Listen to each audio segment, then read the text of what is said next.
now? Hello everyone, my name is Scott Cumming. I am the founder and president of a nonprofit called Dyslexic Together. And welcome to our third class of basic writing course.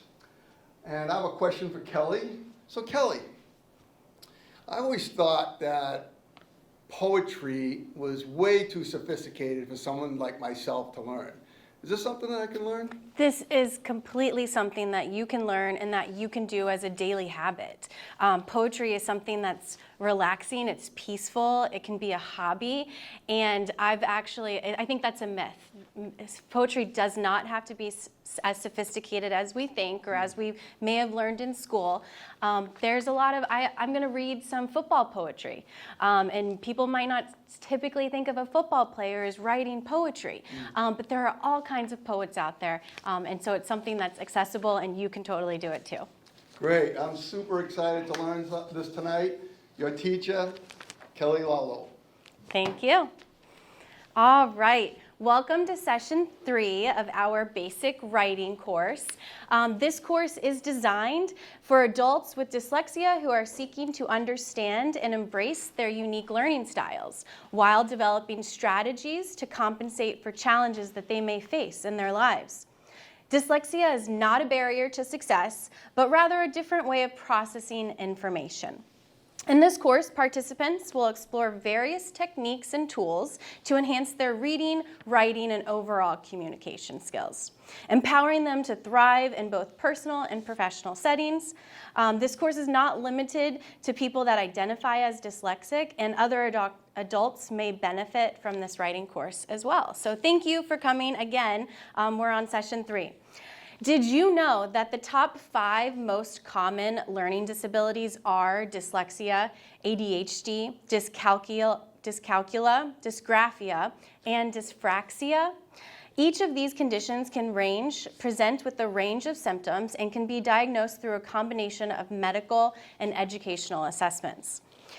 We like to use people-first language, which puts the person before the disability and describes what a person has and not who a person is. A lot of this information comes from the Disability Rights Office in DC, and there was a law that was passed in 2006, the People First Respectful Language Modernization Act. That's a mouthful. And it just requires the use of respectful language when referring to people with disabilities in all new and revised districts. Learning disabilities, sometimes referred to as specific learning disabilities, are lifelong. But adults who have learning disabilities can experience great success in all aspects of their life when using their strengths together with the strategies that work for them, accommodations and technology that are most appropriate and effective for their individual needs. Learning disabilities are a neurological disability that affect information processing. And it's really important for us to distinguish and to understand that there is neither one type of learning disability nor one profile for adults with learning disabilities. As a teacher, it's helpful for me to have information to identify the individual needs of each student and understand various profiles. There is still not one profile that suits everyone. For example, one adult may have a serious reading disability, while another may read adequately, but they may not be able to communicate their thoughts well in writing or in numbers and numerical equations. Their brains are simply wired differently, and this difference affects how they receive and process information. Simply put, children and adults with learning disabilities see, hear, and understand the world differently. This can lead to some trouble learning new information and putting those skills to use, but that's why we're here tonight to talk about different writing strategies, different technology, and the focus tonight is poetry, all right? So that's what we're going to get started with today. All right, as we've been doing every class, is we like to start by celebrating someone with dyslexia. And so tonight we're talking about Anderson Cooper. He's a 6-time Emmy Award-winning journalist, and he's the face of news to millions across the world. But it's an accomplishment that he never thought he'd achieve as a boy struggling to read as a child. So, if you've heard or seen, watched the news, Anderson Cooper's everywhere. And, just like the question that Scott asked before, he kind of saw certain jobs that were out of his reach. Poetry, for some, seemed to be out of your reach. But Anderson Cooper, he grew up in a home where reading and writing had great value, and he did grow up with a lot of support. So what he says on the next slide is, to a child with a learning disability, school can be an incredibly isolating place. But he says that his school made all the difference in his early years. And the good news is that there are great schools out there able to provide necessary resources and support. So there's a lot of learning going on, but there's a lot of teachers out there that have that support and resources. Just ask if you need anything. And if you have any specific questions for tonight and you want me to focus on something else, please let me know. All right, so let's take a minute. We will start with our journaling activity. And this is a visual image. So we're going to look at the visual image, and we are going to tell a story. It can be real, it can be made up, it can be from your memory, or it can just be something that's inspired you right now to write about this image.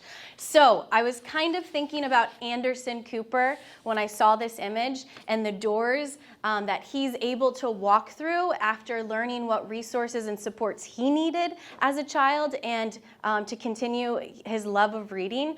So we're going to take 5 minutes to do a quick writing activity and this image is titled Doorways. So again, you can tell us a story, real or made up. 5 minutes.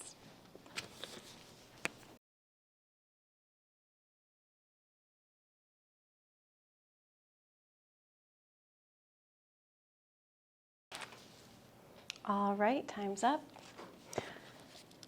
Excellent. All right, so we were just doing we were taking a look at a visual representation, an image, and we were just kind of using it as a picture prompt to write a story of our own. So since we're recording tonight, no one needs to share because this is going to be live on Stowe TV, but I was just going to talk a little bit through different connections that we could have made while we were looking at that picture. So I kind of, just started to do just kind of some thoughts and just started jotting down some different ideas. So I don't have anything that's fleshed out at all. I just have ideas. I have ideas here that I might want to go and research to get more specific details that I could actually add to a poem or to a short story. So anyone can just start writing down what thoughts you have in your head, and picture prompts are a great way to get us started writing. So we just had an image of Anderson Cooper, and he talked about doors as opportunities, that he saw doors as a way to make a connection, to have a different job, and to really kind of go in the direction of his goals or his dreams. I was just thinking about doors as doors. We're at a library, so I was thinking about library doors and it's during National Library Week. Does everybody know that? So we definitely want to put a shout out and a big thank you to all of our librarians here at Maynard Public Library and at Randall Public Library in Stowe. Library doors are open to all at your local library. Anyone can come and introduce themselves and learn about the different resources and grab whatever tools they need. In my life, I thought about old doors in my house. My house was 200 years old. My parents bought it, and they had these antique doors. The doors were paneled and beautiful, rounded window panes. And they had, I don't know what they're called, but they had these old knob and groove where the locks you'd have to pull them apart to come undone. And so those were the kind of doors I was thinking about. I was thinking about grand cathedral doors on a huge, basilica.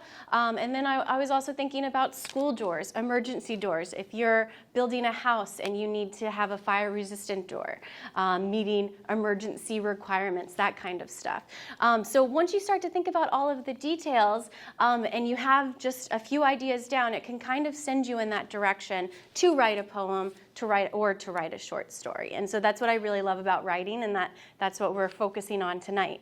So the next thing that I'd like to do, every class is basically a short lesson. We will celebrate different celebrities and people with learning disabilities like dyslexia. We will do a few different writing prompts as well. And then we'll end with a homework assignment, everybody's favorite.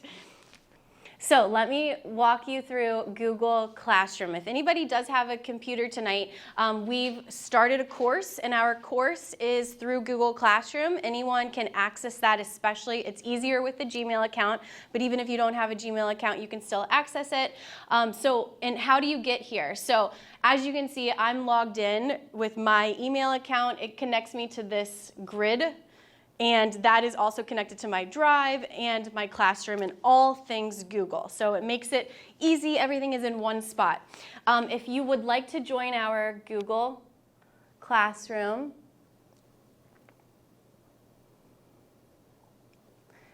you click on, this is our stream, and this is our Google code, VEN32Y6. So anyone can access the homework assignments that we have here, any of the resources that we're going over right here in Google Classroom. So I'll just leave that up for another minute while people can get access.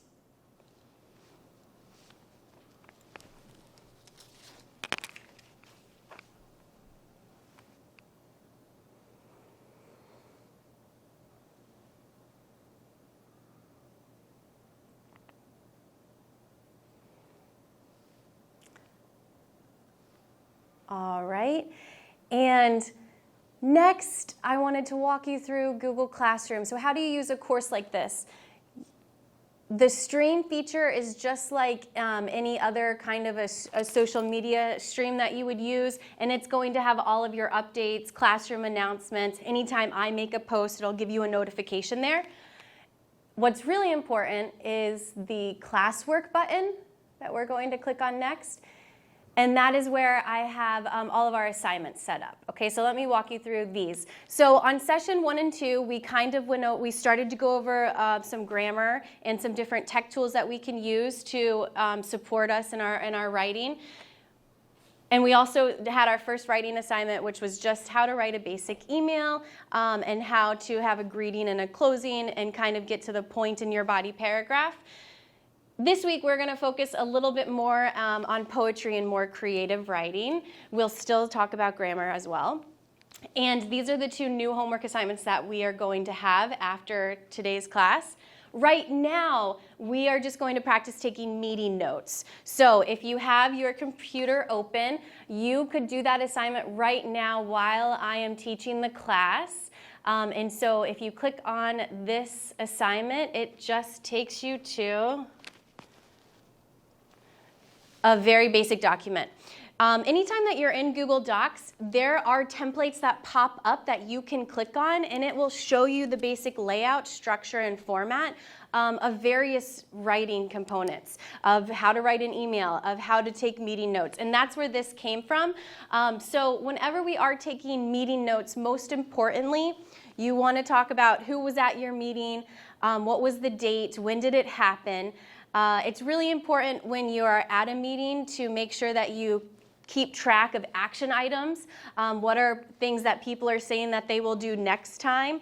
It depends on what type of meeting you're at. So you could be at a town meeting or a volunteer organization where people need to follow and complete tasks every time you meet.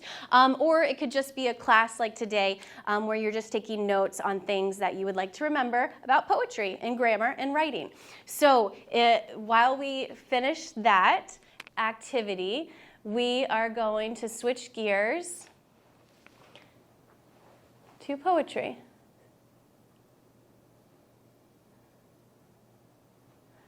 All right, and everything again is here.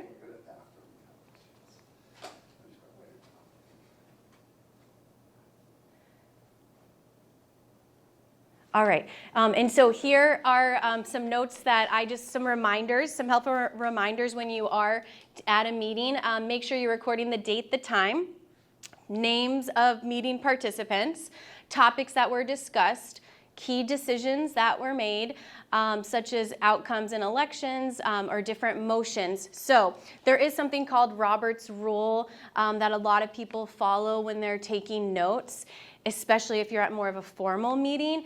And so that is definitely where, writing down if motions are accepted or rejected is really important.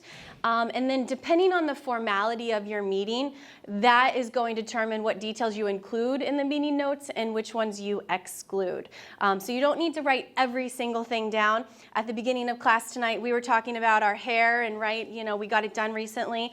So we don't need to write that down in a meeting, but we will write down all of the important details that we need. Okay, does anyone have any questions about that? All right, so for National Library Week, I just wanted to post this just so that everybody knows that our libraries are kind of the heartbeat of our towns, and we really need to support them because they support us through really difficult times. And so this was from the ALA, the American Library Association, and I liked their definition of library with the pronunciation guide, and they're using it as a verb. To engage with awesome programs, resources, and community available at a library. So they've been offering contests. You can follow them on social media. You can use this hashtag if you are on X or Instagram, where you use hashtags Facebook, Snapchat, and you can share how you library.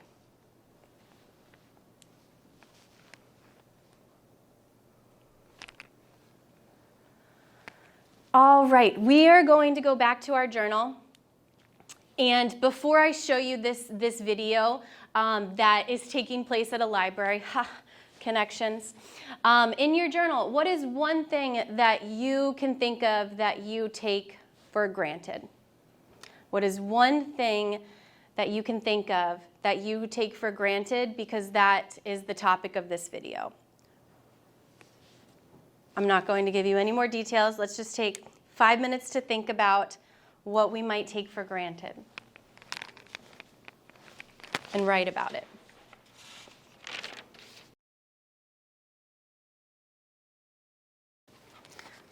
All right, and we're back to talk about what we take for granted. There's so many things that we could think about that we might take for granted. I was really into this series recently, and it was about a female scientist. It was on maybe HBO, Lessons with Chemistry, I think it was. And so in that show, there was so much looking at a different decade that I realized that I'm very grateful for today, but I have always taken it for granted because I've never had these same experiences as this woman had in this TV show, this TV series, which is based on a book, a really great book if you'd like to read it. It's right here in the library.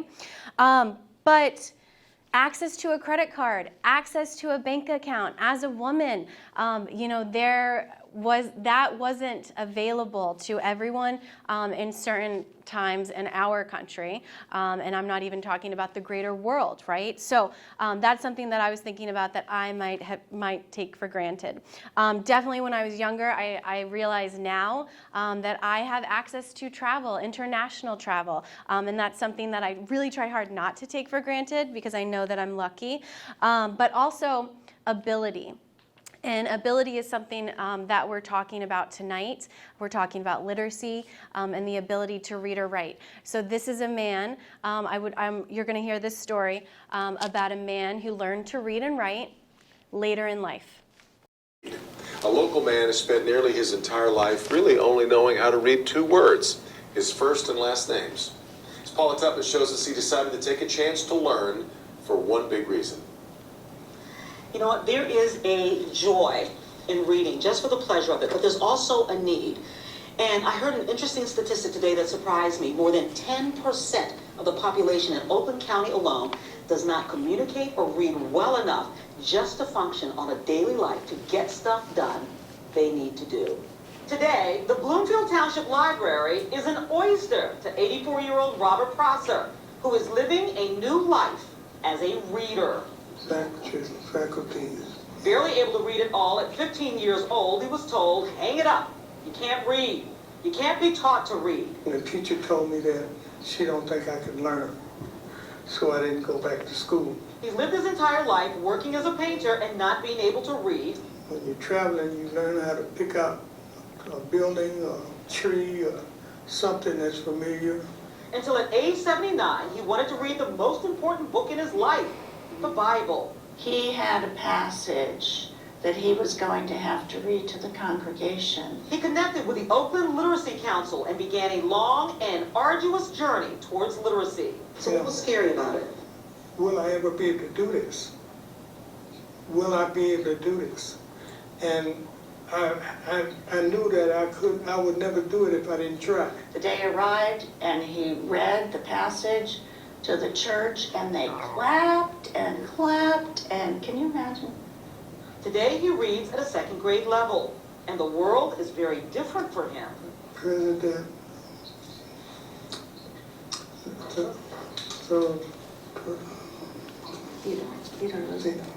Theodore Roosevelt. It's a new world. Isn't it? It's a new world. It's a new world. People wouldn't believe how beautiful it is. I wish I could tell people that don't know how to read to do it. I've read about people in space, Oprah Winfrey. I read about Lincoln and how he was as a boy and grew up and became president. All of this was fascinating to me. He says he will continue his tutoring until the day he dies. Carriage. Paula Tutman, Local 4. You know, he said he wished he could tell other people to learn to do it, what you just did. Because it's just overcoming the stigma. It takes people like him saying, you know, that this is the way my life was and this is how it is now. And you think about all the things you miss out on. Is it just history? But think about just a menu at a restaurant. Every little thing, so many different ways. I thought that video was touching and empowering, and it all took place at a library through a literacy council, through tutors. So the conversation that we had right at the beginning of class about poetry being too sophisticated, we're destigmatizing that today. Anyone can learn to read, anyone can learn to write at any age, and you can write poetry. All right, so what I wanted to take a quick lesson on is types of sentences. So if we could just do a quick grammar lesson to talk about the different types of sentences. Last week we talked about subjects and predicates and knowing who the sentence is about and what is happening, where are those verbs. So this week we're going to talk about how they form together into independent clauses that can stand alone and dependent clauses that cannot stand alone, and then also how those clauses form together to create all the different types of sentences that you can write. And our students today are writing in full sentences. Awesome. So we're going to talk about simple sentences, compound and complex sentences.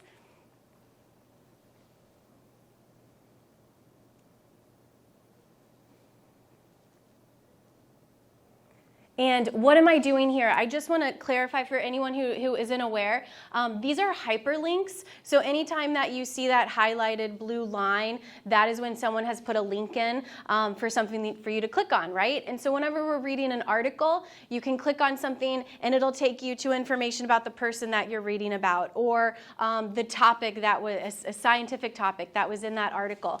So it's always kind of a great button to use to have more research. And I'm using it here to share my slides with you of the topics that we're discussing tonight.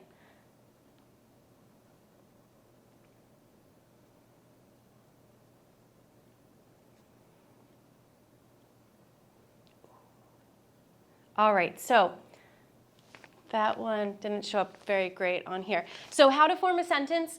So a sentence is going to start with a capital letter. You're going to start with this. Usually you'll follow this order, not always, but you'll start with the subject, then you'll go to your verb, and then you'll have your object of the sentence.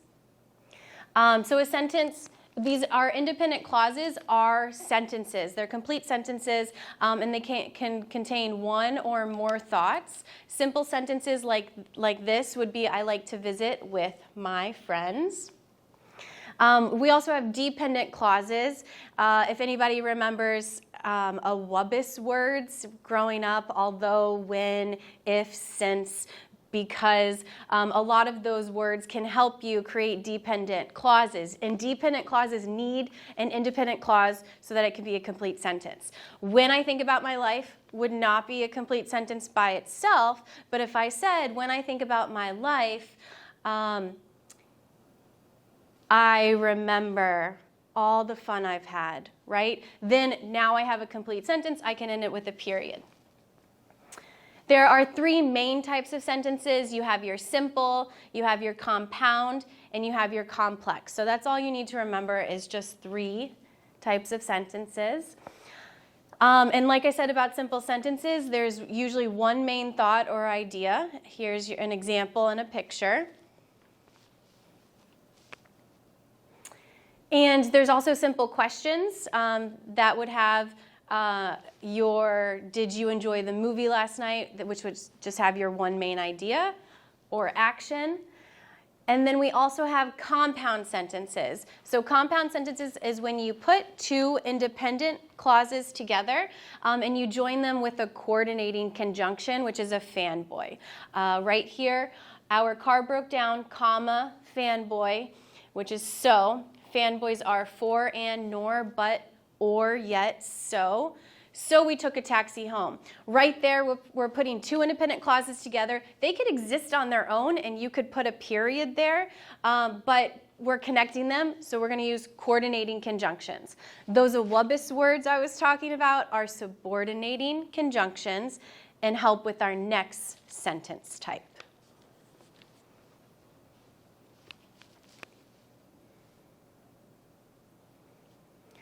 And compound questions would be the same, using a coordinating conjunction or a fanboy. Here are all of the coordinating conjunctions. And I promise this will look better once you click on the link. There's just a formatting issue. All right. Complex sentences. That is when we have one independent clause and one dependent clause joined together with a subordinating conjunction or an WUBIS word. We were late to the party because we couldn't get a taxi. We were late to the party would be an independent clause. It could be a complete sentence on its own. Because isn't a WUBIS word, and it creates a dependent clause. Because we couldn't get a taxi would not be a sentence on its own. It's a dependent clause. So complex sentences, now we have one independent and one dependent, okay, versus our compound sentences, which was just putting two independent clauses together. Now we have one independent and one dependent.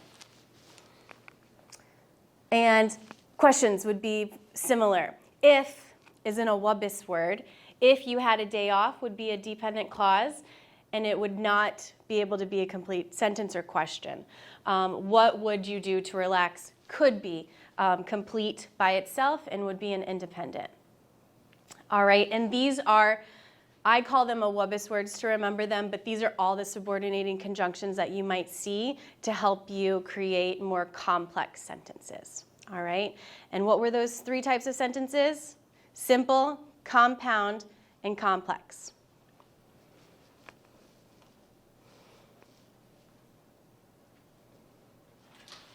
All right. So that didn't take us as long as I thought it would. Now we're going to get right back into poetry. Back to poetry. I love this video. And we asked this question at the beginning of class: what makes a poem a poem? Does it have to be sophisticated? Does it have to be Shakespeare? Or can we have more simplistic poetry? And the answer is yes. So what makes a poem? A poem is a difficult question to answer, but we have a really cool video that's going to point out a few things to get you to think about poetry on a deeper level. And then we will end with a practice a mentor poem. So what I like to do as a teacher, and what a lot of poets like to do, is they like to build on their experiences. They like to build on their favorite poets or authors and make something that's their own. That's how art works a lot of the time as well too. So we are going to use one of my favorite poems to start with, and then we're going to write for homework a poem similar in the same vein. You'll make your own topic, but you can use the style or the structure.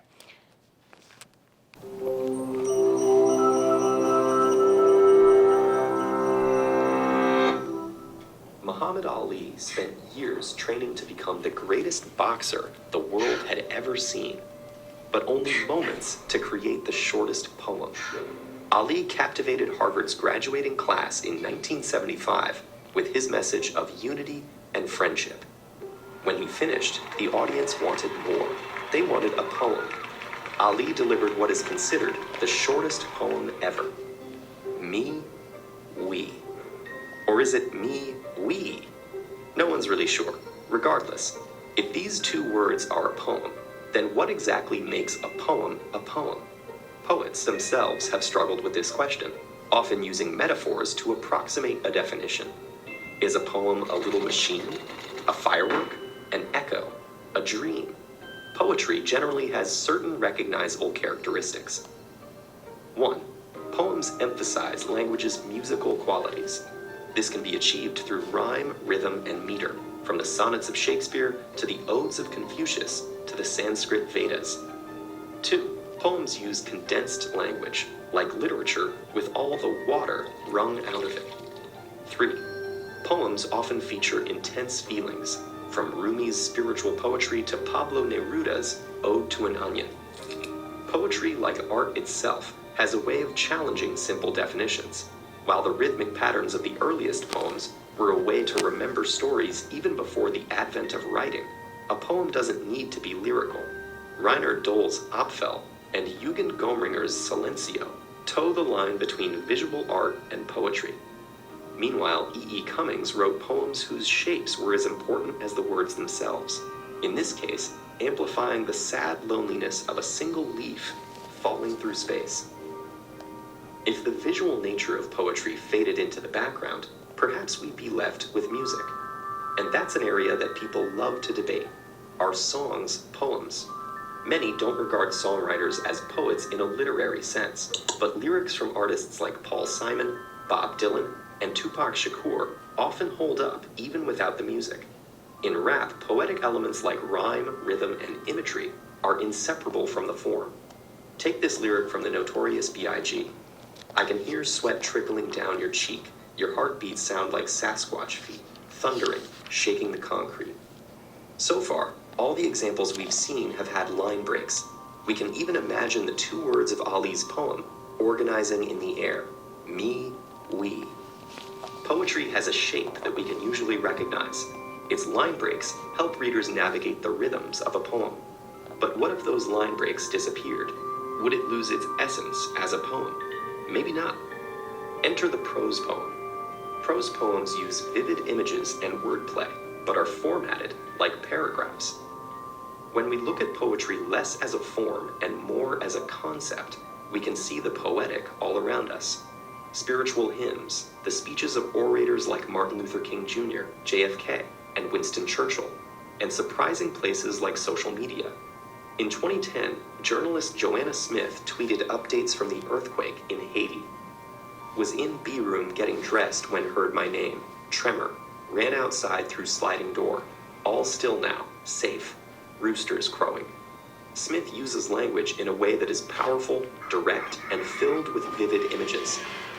Compare her language to a haiku, the ancient Japanese poetic form that emphasizes bursts of brief intensity, with just 3 lines of 5, 7, and 5 syllables. The waters of poetry run wide and deep. Poetry has evolved over time, and perhaps now more than ever, the line between poetry, prose, song, and visual art has blurred.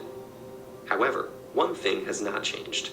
The word poetry actually began in verb form, coming from the ancient Greek poiesis, which means to create. Poets, like craftsmen, still work with the raw materials of the world to forge new understandings and comment on what it is to be human in a way only humans can. Dartmouth researchers tested this idea by asking robots to pen poetry. A panel of judges sorted through stacks of sonnets to see if they could distinguish those made by man and machine. You may be happy to know that while scientists have successfully used artificial intelligence in manufacturing, medicine, and even journalism, poetry is a different story. The robots were caught red-handed 100% of the time. I like that.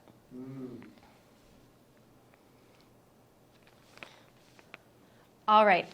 And so this is our last thing that we're going to do today. So things from that video that we need to take away. The shortest poem is Me, We by Muhammad Ali. Did you know that? And anyone can create poetry. Poetry, just like we used the word library before as a verb. Library is a person, place, or thing, noun. Poetry is a person, place, or thing, noun. But here we're talking about it and we're re-envisioning it and we're thinking about it as a verb, which totally changes the way that we're using those words. So anyone can create poetry. Poetry means to create. So I hope that's a really good takeaway for everyone tonight. And this is what I'll leave you with. Something You Should Know by Clint Smith. Something you should know is that as a kid, I once worked at a pet store. I cleaned the cages of small animals like turtles, hamsters, rabbits, and hermit crabs. I watched the hermit crab continue to grow, molt, shed its skin, and scurry across the bottom of the aquarium to find a new shell, which left me afraid for the small creature to run around all exposed that way, to have to live its entire life requiring something to feel safe. Perhaps that is when I became afraid of needing anything beyond myself. Perhaps that is why, even now, I can want so desperately to show you all of my skin, but am more afraid of meeting you exposed in open water. So that is a poem by Clint Smith. This is a picture of a hermit crab from the National Geographic. Clint Smith is an amazing writer, poet. He's a former English teacher, so that's near and dear to my heart. But this poem really talks about vulnerability, something that we all have as humans. A lot of us build walls, emotional walls that we don't want other people to break through. And I like how he makes this metaphor, and it's more of an extended metaphor, where he talks about how he made the connection to this hermit crab. And then it means something so much more once he turns it around and creates poetry. All right, so what you're going to do tonight for homework is to write a poem. Something You Should Know is your title, and you can send it in a different direction. What should people know about you? Thanks for attending session 3 tonight, and we'll see you next time for session 4.